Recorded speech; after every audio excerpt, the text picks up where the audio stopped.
So CD19 CAR T-cells for leukemia have really transformed our clinical experience over recent years. It's probably the biggest development in acute lymphoblastic leukemia in a generation.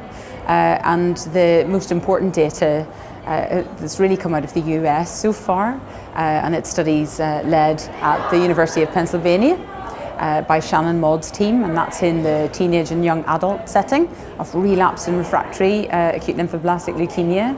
And they published in the New England Journal of Medicine in 2018, so that was in January, an update on their ELIANA clinical study. And effectively they were treating patients with a single dose of CD19 CAR T-cells for relapsed leukemia.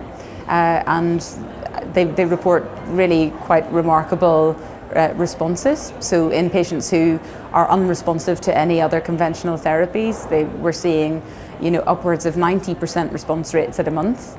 And sadly, these responses aren't maintained in all patients, so there's definitely a well-recognized phenomenon of relapse from antigen loss, so from CD19 negative relapse. But if you look at that patient cohort by 12 months, actually around 50% of them are still in remission.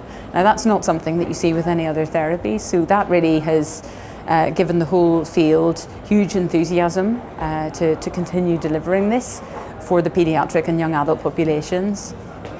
It's been more difficult in adults.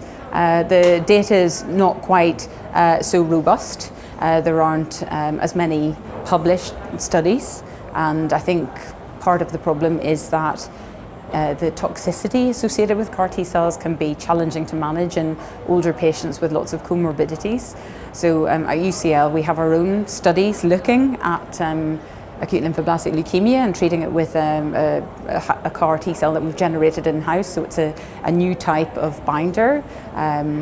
And we're conducting a study at the moment of 20 patients, and we're looking to increase that up so that we can get a real feel for what CAR T-cells can do in adult lymphoblastic leukemia. So I think watch this space on that score.